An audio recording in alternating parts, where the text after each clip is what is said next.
Today is arguably one of the biggest days of the year for markets, with the FOMC decision coming at around 2 p.m. Eastern Standard Time. We're going to find out if the 100% priced in 0.25 rate hike is in fact what we're going to get. But more importantly, we're going to see how Jerome Powell discusses it, what kind of words they use, and whether his tone is hawkish or dovish. Because, of course, markets don't actually move on the news. They move on the expectation versus the news. So that's what we'll be looking for. We'll be analyzing every word from one man to see how global markets will be affected, because we live in a simulation and this can't be real. That can't really be the reason that markets move so aggressively, but it is. Of course, guys, last Wednesday, I had on Dirk Hartig from PrimeXBT. You guys absolutely loved it. He was live trading, and we're going to get updates on those live trades. Take a look, of course, at the stock market and talk about how you can trade and have a plan for what's likely to happen today. You guys definitely do not want to miss this. Let's go. Let's go.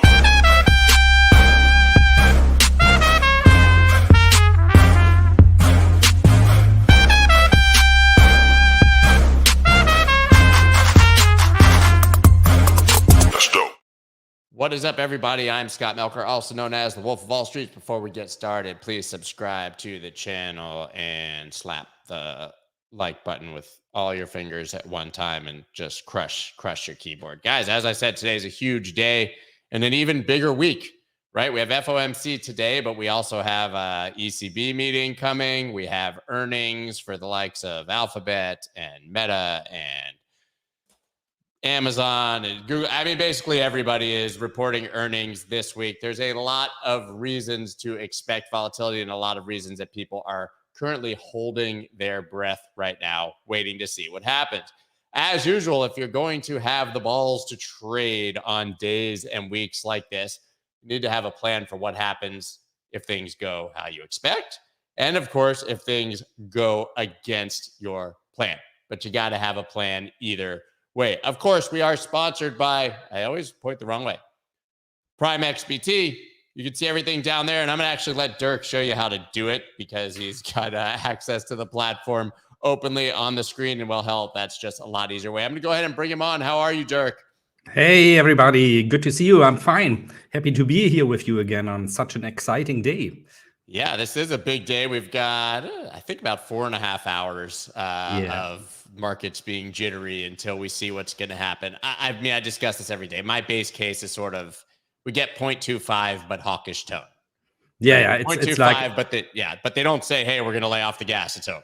Yeah, it's pretty much the decision itself, in my opinion, pretty much set in stone. I think last statistics I saw this early morning is like a 99.5% expectation of 25 basis points. So they're not going to deviate from it. The interesting part will, of course, be Mr. Jerome Powell, like you just said so nicely. One guy having the fate of the financial markets in its hand again tonight. Definitely a simulation we are living in. I mean, it's crazy. If this guy coughs at the wrong moment, the market could move 5%. Yeah, absolutely. So that's going to be exciting. I'm going to lose a couple of words on that, of course, later today in our stream here. Have a look at how I'm personally preparing to trade for this, and how you can, kind of prepare yourself for the more exotic cases, maybe, if the expectation is not met. Let's put it like this. Right, like if we got a 0.5 or maybe a 0. Why not 0, right? If we do 0.5, maybe we could do 0. So maybe first you took a live trade last week on the show. Should we go ahead and revisit that? I'm just going to bring your screen up here. Sure. Not that I want to put you on the spot, because I don't know how it went. Well, it went pretty well. Could have gone better. And we took a live trade there last week. And so that was this one. Bought here live on the show at 3,976 points. The S&P 500 trade went super well in our direction. We were up like 100 points when I decided, hey, on a trade in the S&P 500 that's up 100 points, I don't want to lose money anymore. That would be really, really stupid. So I put my stop loss to 4,005 points and actually was stopped out yesterday. And I'm actually but still earned a bit of money, roughly $1,400. So not too bad. For sure, something nice I can treat my wife maybe a nice dinner in Berlin this weekend from this one. So not too bad. I'm quite happy about nice it. Dinner. It's very nice. That's a very nice dinner. But Valentine's Day is coming up, so I have to. There's a lot at stake always. Step up your game. So you basically moved your stop. You moved your stop loss up into profit to make sure that no matter what happened. So this is what I always do. I had an expectation for this trade that potentially it could go like 300 or 400 points into profit. But if the market runs into my direction, I want to move my stop into a profit as well, because I don't want to lose on winning trades anymore. And I know a lot of people probably watching this kind of make the same experience very often, that you kind of have the right timing for the market. You enter a trade, it goes into your direction. You put your stop loss to break even, or maybe a little bit into profit. When the market comes down, hits your stop loss, and then goes into your direction again. And that's why I said I'm actually quite happy that this happened, because like this, I can show you it doesn't only happen to you. It happens to the professional traders out there as well. And there's nothing wrong with this, because the way to success in trading, at least from my experience, always is you have a lot of small winners. You have a lot of small losses, of course, as well. And then you'll have those 1, 2, 3, 4, 5, 6 trades that make you the big money, that earn you the big money. And the secret to get to those trades is that you need to adjust your risk management towards those trades. And for me, it's always better, when I'm up in a trade by quite a margin. I mean, this trade was like up $5,000 already. So that's a decent amount of money, of course. I don't want to lose on it anymore. But of course, I'm happy. I mean, we timed the market super good there. We almost timed the bottom of the market there last Wednesday. So let's see how things are going to play out. Later, I want to show you also how I want to prepare myself for potential trade setup after the release of the inflation data, or during the inflation data, interest rate decision, of course, or during the speech of Jerome Powell. I love that approach, because listen, if things go wildly volatile to the downside today, you could have turned a $5,000 winner into a loser. That's the thing, a lot of people mentally can't get past, I could have earned 5,000 and I only made 1,400 or whatever it is, but it's all paper until it's actually. Could have, should have. Yeah, the profit is always once you close the position. So it's really, it happens to everybody out there, and there's absolutely no shame. It's part of the game. So you have to concentrate on, hey, I still earn money with this trade. I did everything right in my analysis. That's the important. That should give you the self-confidence to do it again, actually. Yeah, I think people at the beginning think they just need to choose right with up and down. That's hard enough, right? Even just choosing which direction is hard enough, but then knowing how to manage the risk is almost impossible. And it reminds us, I say this to people all the time, technical analysis trading, it's more of an art than a science, right? Choosing where to put your stop loss, if you're thinking like everyone else, you're going to end up in the exact same spot where you get swept. But then if you move your stop down and things go against you, well, maybe you wish you had your higher stop loss and it didn't go down and you didn't lose more. And so that's really the thing, guaranteeing at this point that you're in some sort of profit when you get it. And like you said, those huge trades of the year are the ones that go so quickly in your direction that you don't even have to worry about this. Exactly. There's no management. That's, of course, the nicest setup if that happens to you. But like you just said, in hindsight, it's always easy to be smart. And that's why I think it was so important that we kind of showed, like, with real money, this is how I am doing this. And I would have been equally as happy, by the way, if it would have hit the stop loss right away. We would have made a loss, because risk management, in my opinion, is like at least 50% of the equation to success. But that's for another day, of course. We have more than enough to talk about today. I've always viewed a stop loss triggering quickly as, at least mentally, I try to tell myself it's not really a loss. It's just a pursuit of a better entry. Right? Things go down lower. That's a very good way to put it, actually. Make it back on the just giving me an excuse to find a better entry and a better trade. So I guess let's move on then to how you're approaching today, because you might have found the bottom. This is breaking out. This could go, I mean, you could have had the bottom of the entire market. So do you have any other trades open that are giving you sort of, some sort of exposure to if we have in fact timed the bottom?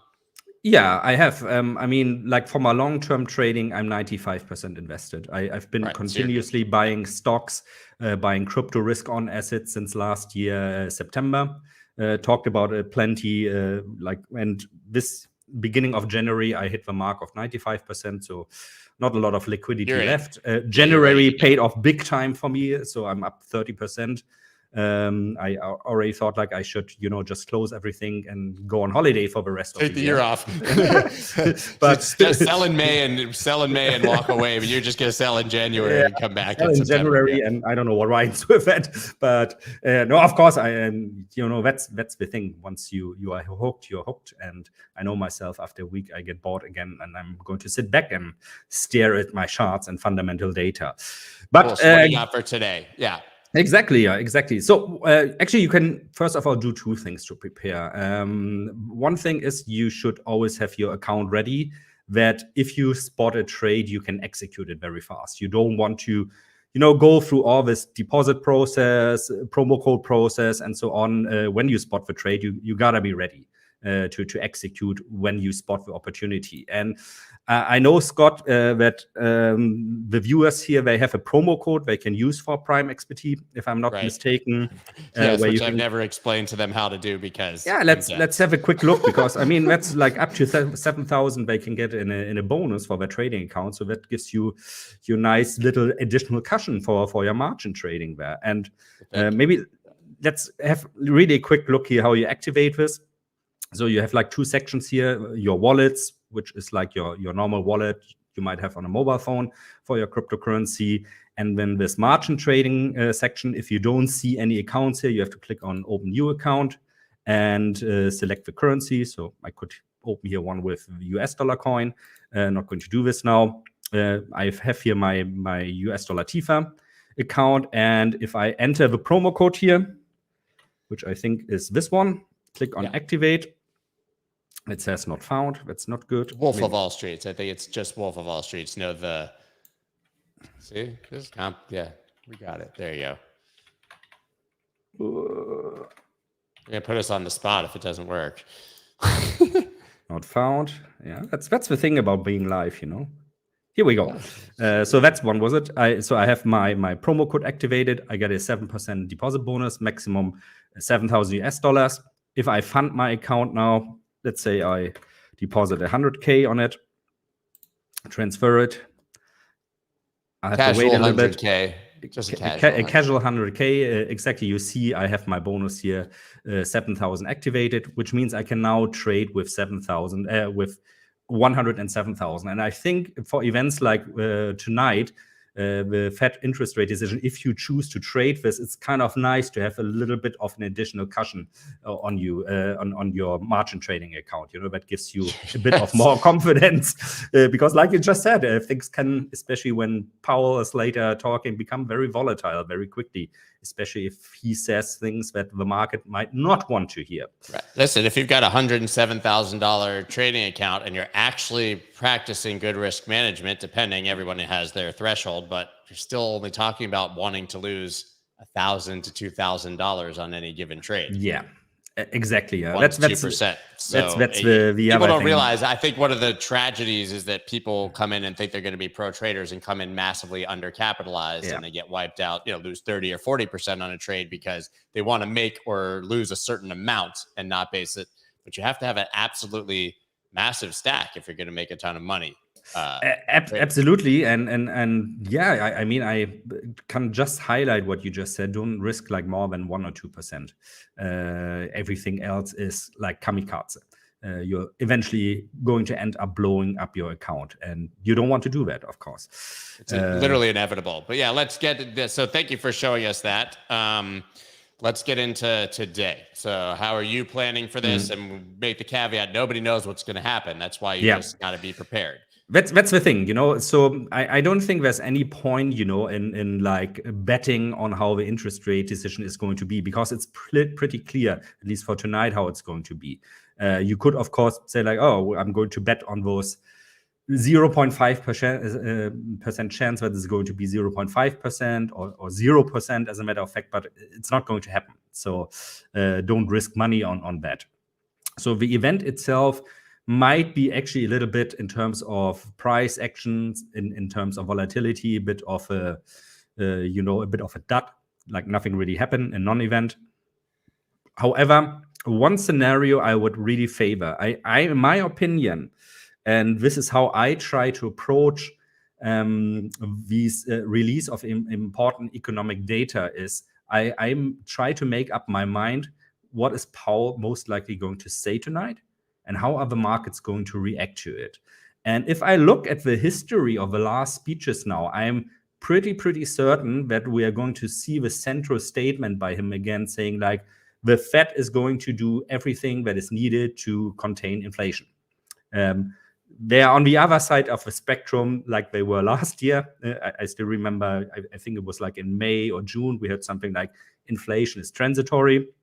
So they are overreacting to the other side now as well, because they need to display power. They need to display that they are in charge of the whole situation, that their decision making is going to help the markets. So I'm expecting something like, yeah, we are going to keep the interest rates higher for a longer time, basically what he said the past 2 months again. And this might actually kind of disappoint the market, because the market is expecting something, a little bit of hopium, that there might be a slight hint that the Fed is going to stabilize interest rates, or maybe even lower interest rates again in Q3 or Q4. I don't think that is going to happen today. So I might prepare myself that at least we're going to see somewhat, I don't want to call it a sell-off, but a little bit pressure on risk on assets. So pressure on stocks, like the S&P 500 as an index, for example. Pressure, of course, also on cryptocurrencies, especially Bitcoin and Ethereum shall be noted here. So what I want to do, if that scenario really becomes true, we have this trend line we have broken here in the S&P 500, which we talked a lot about last week. So what we might see is now that during the speech of Jerome Powell, that the market will kind of go down again. And should we go as much down that we are approaching this trend line, which currently sits here at around about 3,950 points. So that's 120 points lower than we are at. I would get ready here to execute a buy order, because it's very, very likely that we'll bounce off of this trend line again to the upside. So that might be a point where the market finds a bottom for the day to go into the other direction again. And this is so attractive because you can place a stop loss pretty much just a little bit under this trend line. If it's broken, okay, then it's broken, then we're going to continue probably into the bear trend again. Then we had a kind of a bull trap here. If it's not broken and it holds, then for sure we are going to continue upwards to this area here in the next days and weeks of 4,200, 4,300, 4,400. So it's kind of a continuation of the trade I executed already last week. Now, if you're more into, let's say, trading Bitcoin or trading cryptocurrencies, what you can do, you remember last week we spoke about that the fractals here look very much alike. We actually saw Bitcoin trying to capture the 24,000, didn't really happen. We saw a large candle out there. If the stock market is going down by 100 points, for sure, very quickly, you'll see also Bitcoin approaching here this area between 20.5 and 21,500 US dollars. And for me, this is also a good area then to set up a long swing trade again, because you can put your stop loss just shy under 20,000, but you have a good upside of maybe $3,000, $4,000, or $5,000. So a good risk reward ratio of at least 2.0, which means you only need to be successful with this kind of trade in like 43 or 44% of all the time, not to lose money. So you put yourself in a position that is better than playing roulette and betting on red or black. It is. You see, I don't play roulette. That's why I don't get all the colors. Yeah, I'm sure there's some places where it's red or white. I mean, my thinking aligns with what you're saying. And so interestingly, though, it doesn't sound like you're trying to get short, even if we get that volatility. You're looking for a dip to get long on when things... Yeah, because I think still the underlying narrative we're seeing from the macro view is that I'm more bullish, that I see inflation going down by quite a margin also, especially the last 3 months. And if we look at it historically, that always coincided with the bottom of the stock market. So the overall trend, in my opinion, is bullish. and I don't want to put myself against the trend. Right.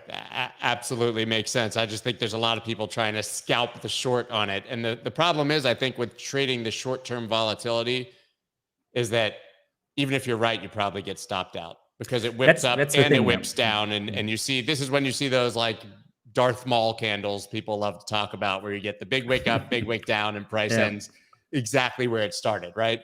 And so I think you just need to be really, really careful there. Also, I mean, historically, on these sort of big events, when it comes to announcements, it's strange to say, but the market is usually wrong with the first reaction. Yeah.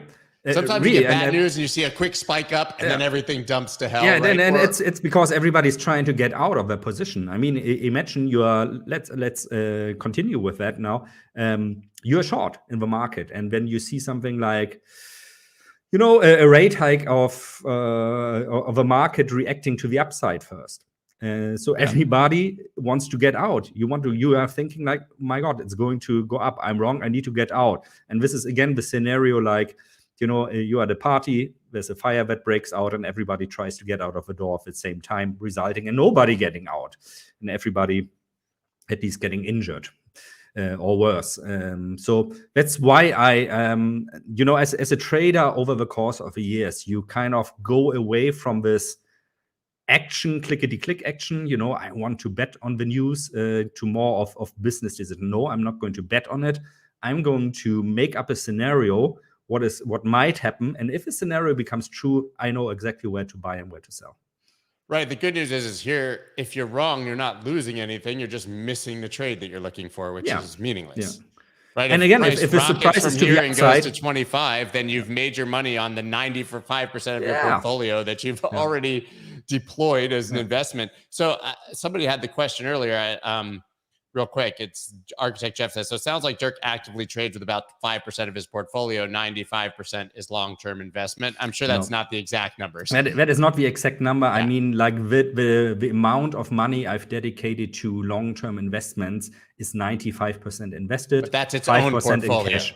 That is not the whole, concerning the whole portfolio. As a matter of fact, 70% of my investments are long-term. Of the whole cash I'm using for investment, 30% I use for shorter term strategies like this one now. Yeah, my split, I mean, I've always talked about, and it changes. That's the thing is everybody, you mention a portfolio strategy, but there's a different strategy for different markets. If it's fully risk on and things are going nuts to the upside, I'm going to deploy some of that 70% potentially and move it into. But I've always been a fan of 70, 15, 15. Right, 15 in cash so that you can buy the dip, and 15% for speculating. But that can change drastically. But it's good. I mean, I think that really is pretty much industry standard when you get a true pro trader, is that they know that they need to have 70% of their money still in investments. Yeah, it's important. In my opinion, you know, it sounds a little bit insane maybe, but I have for me, it's easier to see like the long-term trends. On the short-term trends, especially when it comes to day trading, it can be difficult because there are too many things that factor into the chaos.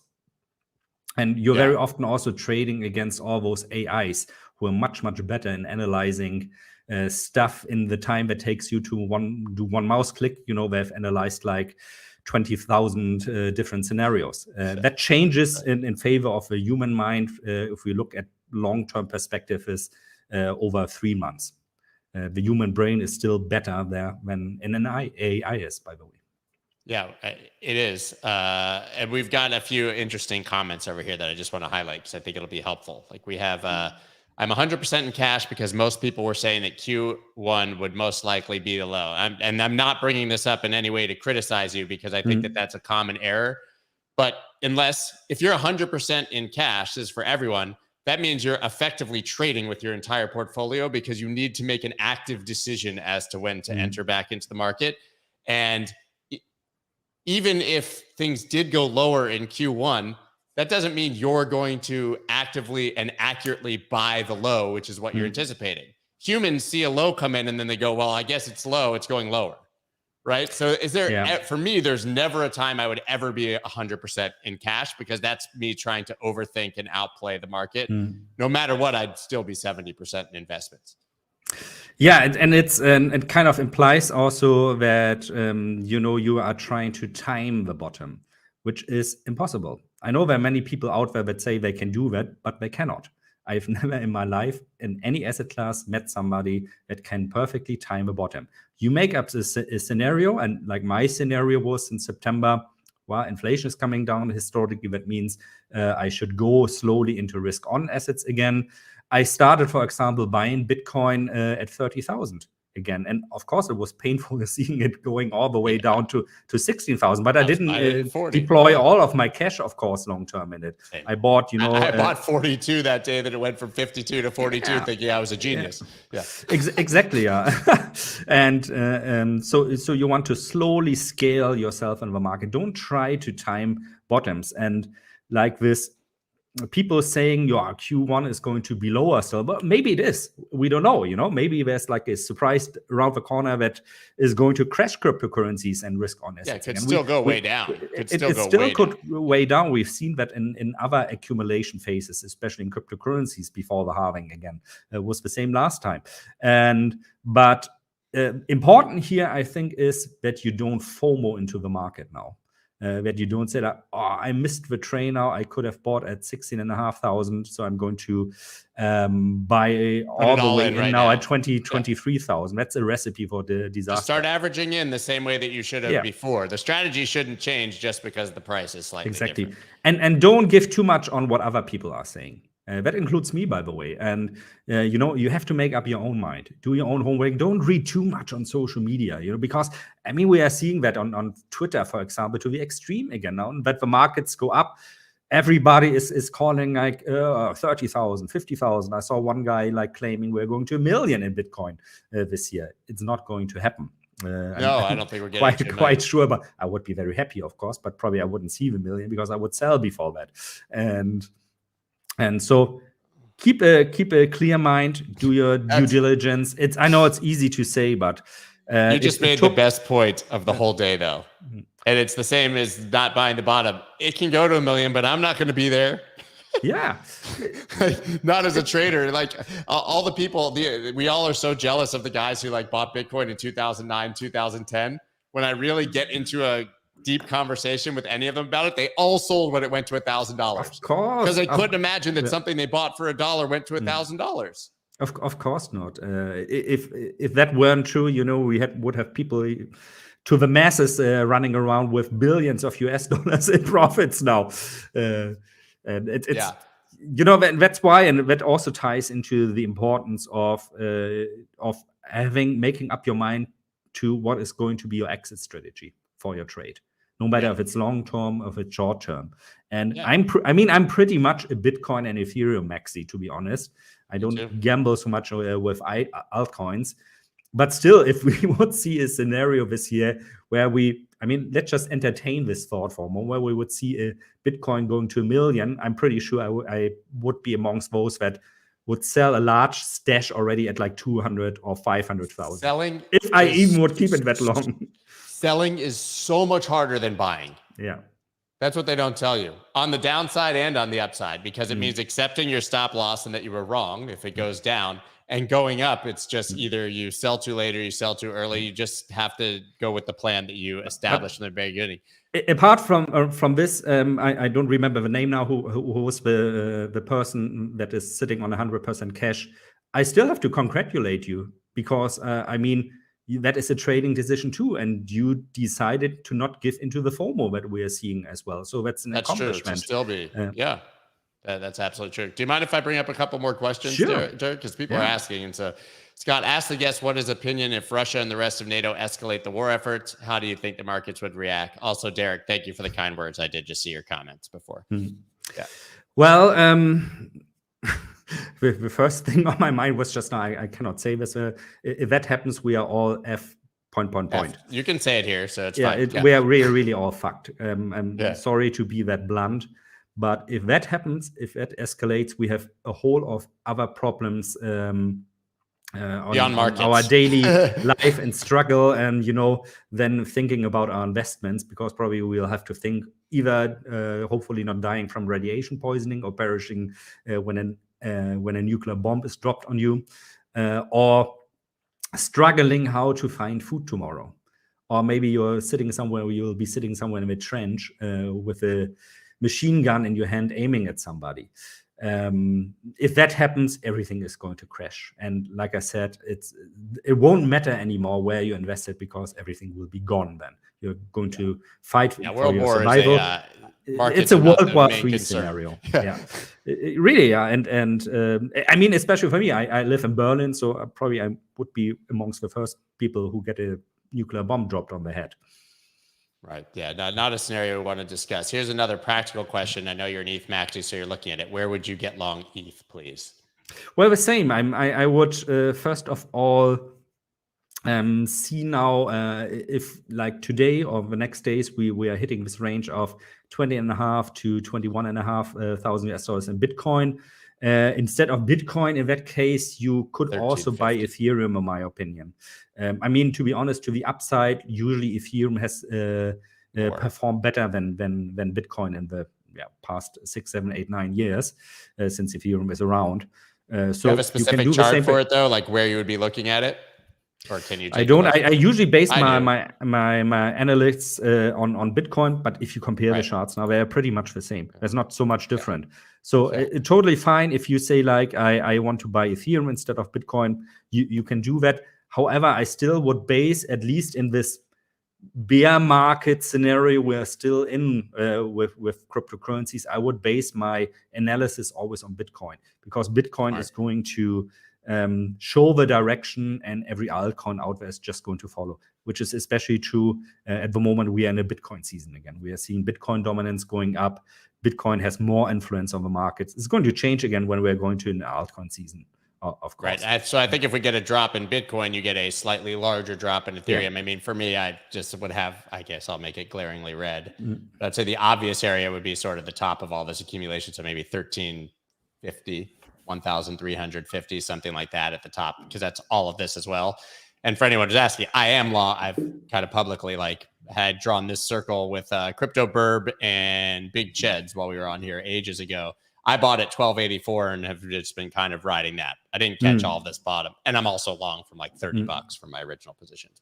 But 80 actually. But yeah, I mean, for me, it would be, you've got both MAs curling up here. I don't think maybe you'll get farther, but if you get a drop down to these highs, I think that's the area that you'd probably be looking at. Which one is the red MAs? That the red is 200 and blue is 50. So that, you know, the 200. I mean, that could be scenario as well. Usually the 200 days moving average are also a good point, you know, to either buy. So when we're coming down to look for long positioning again, maybe if we are seeing, I don't think we are going to see it today, but in the next days, that would be something also then to favor Ethereum over Bitcoin, the scenario. Yeah. Micro Hayes, when the dust clears from the minute traders today, or do you see the price going down for a well-needed correction? Thanks. I hope so. Honestly speaking, I really hope so. A healthier move up if we get the proper correction. Exactly. That's why we are still. There are always two scenarios when a market is a bit overheated, and we are overheated. So you can see here my so-called danger zones indicator. We are still. Oh, that's gotten a lot more red than last week, actually. Yeah. It has. Yeah, it has. It's still bright red, and there are always two scenarios we can kind of come out of something like this. Either if we go sideways for a long time, that's the boring scenario, things will calm down again then a little bit. So that's a way of accumulating strength again, or we can see a correction. Like I said here, to 21.5 thousand US dollars in Bitcoin. That's my favorable scenario, because that would kind of reset the narrative, and it would be interesting because then we would see really who puts their money where their mouth is. So either everybody is going to turn bearish very quickly again, or we are going to see all those big guns out there using those prices to accumulate again. Is there a level where your base case changes? Like if we drop to a certain level, maybe this sort of bull run is over. Where's your invalidation? If we drop under 20, I think 20,000 is like the psychological important price here, not only because it was in 2017 almost the high.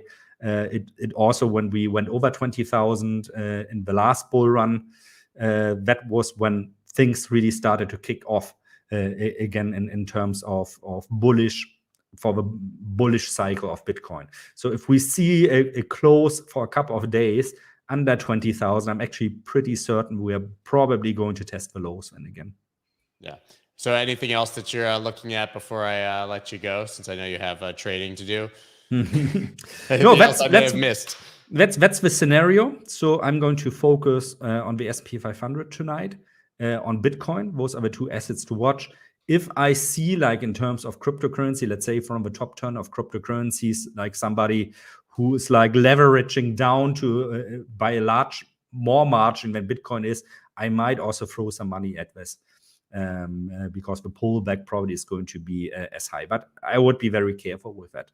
If you are doing this kind of for the first time, or maybe you just started, make your first steps, concentrate on the assets that are causing, everything to move, which for stocks is going to be the S&P 500, maybe the NASDAQ. For cryptocurrencies is going to be Bitcoin. If you have an eye on both of those, I think you're in pretty good shape already. Yeah. And then one final question, because we have this sort of unique situation, which is we get FOMC today and get volatility, and then we get this huge round of earnings for the next few days, which I think actually are a bigger deal right now. Because I think FOMC, everybody has a certain expectation. We're used to these rate hikes. But if we get terrible, earnings could be the trigger to another either bull run or bear run to a much more it's going to be interesting, especially when we look at the tech stocks, and especially the ones that currently are laying off people like Google, Amazon, Apple. Of course, they are doing that for a reason, because probably they are going to fail their earnings and they need to take action and show their shareholders that they are reacting to earnings being failed. So I wouldn't be surprised to see some, I wouldn't say nasty surprises, but some low balling in terms of that earnings are not as good as expected. We still have this scenario of a recession looming over us. Yeah, absolutely. I actually, in my newsletter this morning, I was about to try to pull it up, but for people, if you don't read it, I always put kind of the key events this week. We have FOMC rate decision and Powell press conference, earnings for Meta and Peloton today, Eurozone ECB rate decision, UK BOE rate decision, U.S. factory orders, jobless claims, earnings Thursday are Alphabet, Apple, Amazon, Qualcomm, Deutsche Bank, Santander. I don't remember a week this big. It's like everything condensed in 1 week. Absolutely, yeah. Yeah, absolutely. Insane. So I guess we're gonna. Hammer Saw says Snapchat disappointed. I think Snapchat is just Snapchat at this point, right? Yeah. Maybe we should not expect much from Snap moving forward. But guys, that's all we've got today. Go back and watch it if you want to figure out how to get that promo code. Go back and watch it if you just want to learn some things. Dirk, we're going to keep doing this because it's awesome. I love having you. So I'm just going to ask you, keep a record of however you do trade this. So maybe we can take a look at it in future weeks, even though we didn't do anything live today. And there was no reason, by the way, we're not just going to throw in trades on a random Wednesday if there's nothing to be done, right? So that's important. There's trade less, concentrate on those trades where you think they have a good potential payoff. Don't trade just for the clickety-click action.